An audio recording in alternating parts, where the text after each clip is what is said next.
വന്നിരിക്കുന്നത് നല്ല അടിപൊളി കരിമീൻ ഫ്രൈ ആയിട്ടാണ്. നല്ല പിടയ്ക്കുന്ന കരിമീനായിരുന്നു നമുക്ക് കിട്ടിയിരുന്നത്. അതുപോലെ ഏകദേശം നല്ല വലിപ്പം ഉണ്ടായിരുന്നു കരിമീനിന്.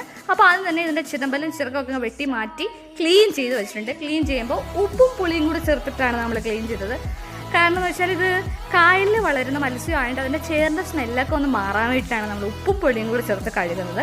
ഇനി ഇതിലേക്കുള്ള മസാലാസ് എന്തൊക്കെയാണെന്ന് നോക്കാം. മുളക് പൊടി, മഞ്ഞൾപ്പൊടി, കുരുമുളക് പൊടി, നാരങ്ങ നീര്, വെളുത്തുള്ളി ചതച്ചതാണ്. തൊലിയോട് കൂടിയിട്ടാണ് നമ്മൾ ചതച്ചത്, തൊലി കളയാൻ പാടില്ല.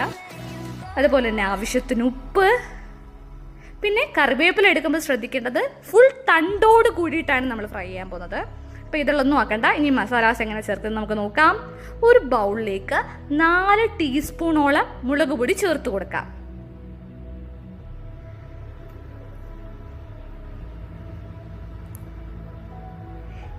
ഇനി ഇതിലേക്ക് 2 ടീസ്പൂണോളം മഞ്ഞൾപ്പൊടി. കരിമീൻ ഇഷ്ടമല്ലാത്ത ആരുണ്ട്? കരിമീൻ്റെ തന്നെ പല വിഭവങ്ങളാണ് നമുക്കുള്ളത്. കരിമീൻ വറുത്തരച്ചത്, കരിമീൻ പൊള്ളിച്ചത്, അങ്ങനെ ഒരുപാട്. നാവിൽ കപ്പലോടും കരിമീൻ ഫ്രൈ ഒക്കെ കേട്ടാൽ. അപ്പോൾ നമ്മൾ വെറൈറ്റി ആയിട്ട് കരിമീൻ ഫ്രൈ ഒക്കെ ചെയ്യാവുന്നതാണ്.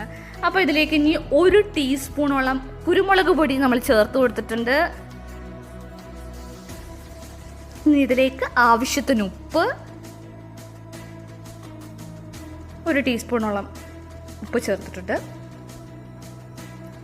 ഇനി ഇതിലേക്ക് നാരങ്ങ നീര്, ഒരു നല്ല വലിപ്പമുള്ള നാരങ്ങയുടെ നീരാണ് ഞാൻ എടുത്തിരിക്കുന്നത്.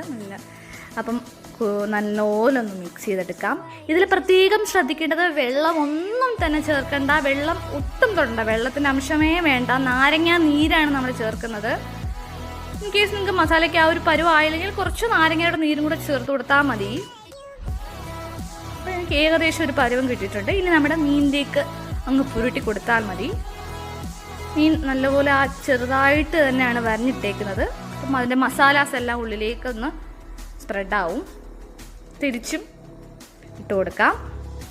നമ്മുടെ കരിമീൻ ഫ്രൈ ഏകദേശം റെഡിയാവാൻ പോയാണ്. ഇപ്പം മസാലാസ് എല്ലാം ഇതിലേക്കൊക്കെ ഇട്ട് കൊടുക്കുക. അങ്ങനെ 2 മീനും നമ്മൾ മസാലാസ് എല്ലാം പുരട്ടി കഴിഞ്ഞു. ഇനി നമ്മുടെ പാൻ ഒന്ന് ഓണാക്കി കുറച്ച് എണ്ണ ഒഴിച്ചു കൊടുക്കാം. ഒരുപാട് എണ്ണ വേണ്ട. നോർമലി നമ്മൾ ഫ്രൈ ചെയ്തുകൊണ്ട് ഒരുപാട് എണ്ണയൊന്നും വേണ്ട. ഇനി വെളുത്തുള്ളി ഇട്ട് കൊടുക്കാം. വെളുത്തുള്ളി ചതച്ചതാണ്, തൊലിയോട് കൂടി ചതച്ചതാണ്, തൊലി കളയണ്ട. വെളുത്തുള്ളി ഒന്ന് സ്പ്രെഡ് ചെയ്തിട്ട് കൊടുത്തു. ഇനി നമ്മുടെ കറിവേപ്പില വെക്കേണ്ടത് ഇതാട്ടെ, ഫുൾ തണ്ടോട് കൂടി ഇതാണ്ട് ഇങ്ങനെ ആ പ്ലേറ്റ് ഫുൾ കവർ ചെയ്ത് വേണം വെക്കാൻ പോകുന്നത്. പിന്നെ നമ്മുടെ കരിമീൻ ഇതിൻ്റെ മുകളിലേക്കാണ് വെക്കാൻ പോകുന്നത്.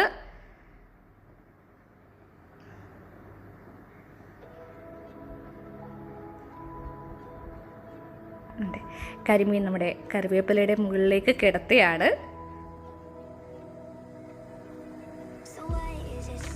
ഇനി ഇതൊന്ന് അടച്ചു വെച്ച് വേവിക്കാം.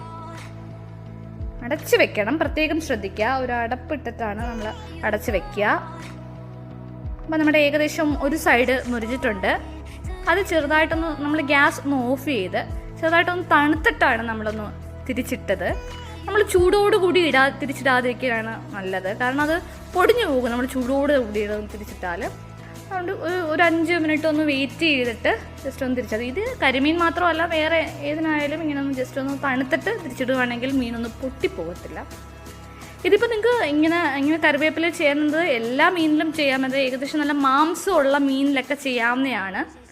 അപ്പോൾ നമ്മൾ തിരിച്ചിട്ടു ആ മറുഭാഗവും കൂടെ നമുക്കൊന്ന് മുറിച്ചെടുക്കാവുന്നതാണ്. നല്ല ദശയുള്ള ഏത് മാംസമുള്ള മീനുണ്ടെങ്കിലും ഇങ്ങനെ ചെയ്യാവുന്നതാണ്. കരിമീൻ തന്നെ കിട്ടണമെന്നില്ല കേട്ടോ. അപ്പം നമ്മുടെ 2 സൈഡും മുരിഞ്ഞിട്ടുണ്ട്. ചോറിൻ്റെ കൂടെ കരിമീൻ ഫ്രൈ, അത് മാത്രം മതി, വേറെ ഒരു കറിയും വേണ്ട. അപ്പോൾ എല്ലാവരും ട്രൈ ചെയ്ത് നോക്കുക ഇങ്ങനൊരു കരിമീൻ fry. Thank you for watching my video. Subscribe for more videos.